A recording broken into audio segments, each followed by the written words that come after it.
San Pedro, quartier Seweke. Dans ce sous-quartier, Agnès et ses parents fabriquent et vendent de l'attiqué, depuis plusieurs années. Un commerce qui s'est fait non loin d'un caniveau à ciel ouvert.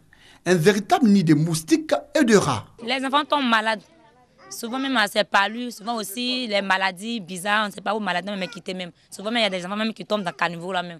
La famille de Souza vit également dans ce quartier depuis bientôt 40 ans. Elle cohabite avec cet autre caniveau. Il y a moustiques, il y a plein de souris.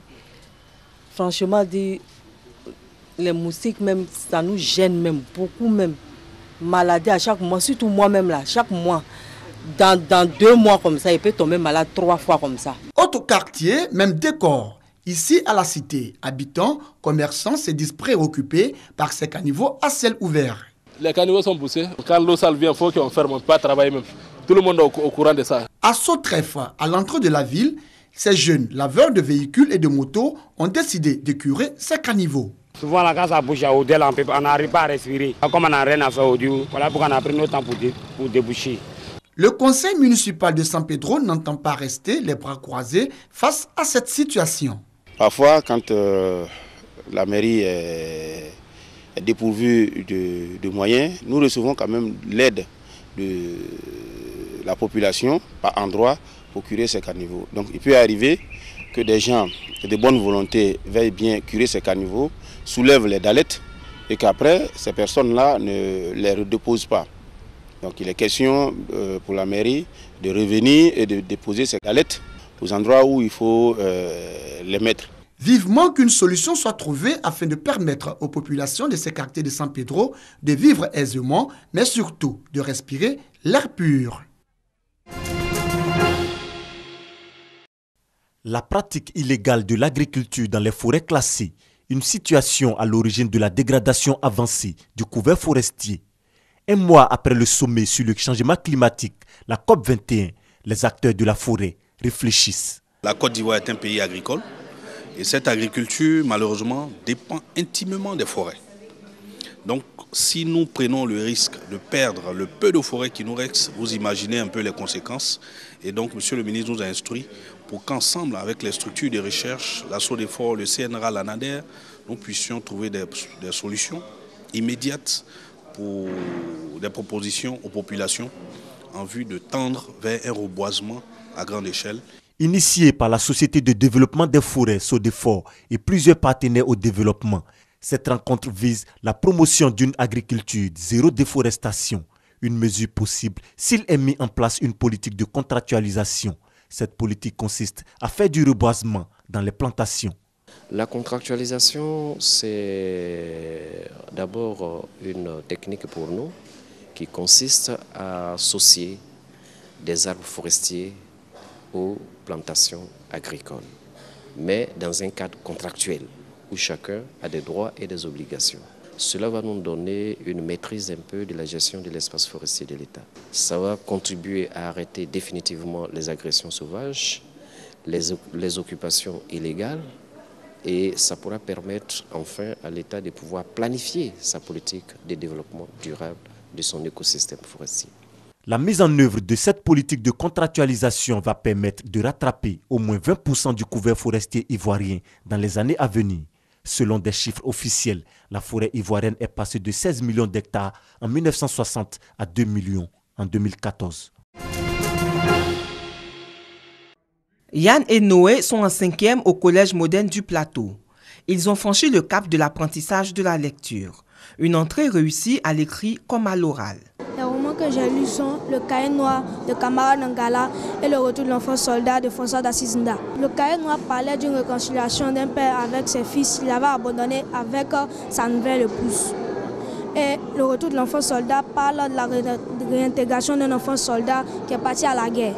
Pour maîtriser la lecture, d'abord je me concentre et je fais en sorte d'avoir un bon savoir afin que ceux qui m'écoutent puissent bien m'entendre.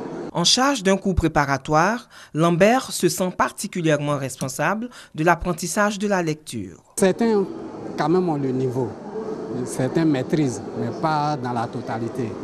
il y a des efforts à faire. Il faut que nous associons les parents. Pour la ministre de l'Éducation nationale, l'apprentissage de la lecture au CP1 permettra de relever le niveau des élèves. Le présent atelier nous donne l'occasion de marquer un arrêt sur les acquis de nos enfants et de réfléchir ensemble sur les pratiques pédagogiques et les conditions d'apprentissage. Ces résultats devront ainsi nous permettre d'apprécier le niveau d'apprentissage réel des apprenants et de rechercher, le cas échéant, des solutions de remédiation en termes de stratégies efficaces et de politiques éducatives à mettre en œuvre. Les résultats de l'évaluation de la lecture au CP1 montrent une situation préoccupante. Plus de 88% des élèves sont confrontés à de très grandes difficultés d'apprentissage. Des efforts sont donc à fournir pour inculquer le goût de la lecture aux élèves du CP1, cours préparatoire première année.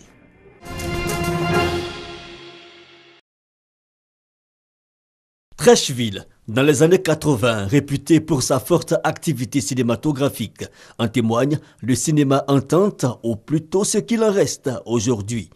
L'espace abrita désormais des commerces de tout genre, une réalité commune à plusieurs ex-salles de cinéma à travers le district. Plus de salles de cinéma, l'industrie cinématographique en berne. Mais en 2014, une loi pour relancer l'industrie cinématographique est promulguée. C'est une loi qui date du 14 juillet 2014, donc c'est une loi qui est très récente. Elle a moins de 2 ans. Mais vous savez, lorsqu'on prend une loi, il faut des décrets d'application pour rendre la loi effective sur le terrain. Et justement, pour donner force à ces décrets d'application, le ministère de la Culture propose des avant-projets dont 4 sont examinés au cours d'un atelier. Sont passés au crible les questions de l'exploitation et le tournage, l'homologation des salles du cinéma et les métiers du cinéma entre autres points. Et pour mieux affiner la réflexion, plusieurs maillons de la chaîne, des acteurs, des producteurs, des distributeurs et autres partenaires sont impliqués dans la mise en forme de ces avant-projets. Cet avant-projet-là permet, n'est-ce pas, de donner à chacun non seulement le contenu de sa spécialité, mais également de donner à chacun ses limites. Il faut déjà commencer en organisant le secteur, que les acteurs du cinéma, donc les différents métiers du cinéma, se reconnaissent en Côte d'Ivoire. Il y a un potentiel immense de travail, il y a un potentiel immense aussi de ressources humaines, de ressources financières, mais tout cela ne peut marcher, ne peut entrer dans le cadre normal et global de l'économie ivoirienne s'il n'y a pas un cadre juridique. 2 jours de réflexion, attente forte de la tutelle. L'État attend beaucoup de vous et nous savons qu'au terme de vos travaux, un projet de décret qui réponde à toutes ces attentes sera proposé à M. le ministre de la Culture et de la Francophonie jusqu'à sa signature par M. le Président de la République. La loi portant développement de l'industrie cinématographique, 72 articles et une dizaine d'avant-projets de décrets d'application pour un renouveau du cinéma en Côte d'Ivoire. Tout est fin prêt pour le championnat d'Afrique des Nations. Le Rwanda a mis les petits plats dans les grands pour garantir le succès de la 2e grand-messe du football africain. Pratiquement aucun ingrédient ne manque pour faire vraiment de cette 4e édition du CHAN un véritable succès et ce qui est naturellement à l'actif du peuple rwandais, à l'actif de toute l'Afrique. Stades, installations hôtelières et autres infrastructures ont bénéficié d'un lifting. Au total, 13 milliards de francs CFA ont été déboursés par les autorités. Les équipes aujourd'hui pratiquement sont du même niveau. Il y a eu un progrès très important à la base, justement par rapport à la politique de développement de la Confédération africaine de football. Et ce grand travail donc a eu des résultats, de sorte qu'aujourd'hui en Afrique, il n'y a plus de petites équipes. Il y a certes de grandes équipes, mais il n'y a pas de petites équipes. Le pays attend aussi du public. Kigali a annoncé une exemption de frais de visa pour les ressortissants des pays en compétition. Les prix des tickets ont été revus à la baisse. Ils varieront entre 400 francs et 17 000 francs CFA. Le match d'ouverture opposera les éléphants de Côte d'Ivoire aux guêpes du Rwanda au stade de Kigali dans l'après-midi du samedi.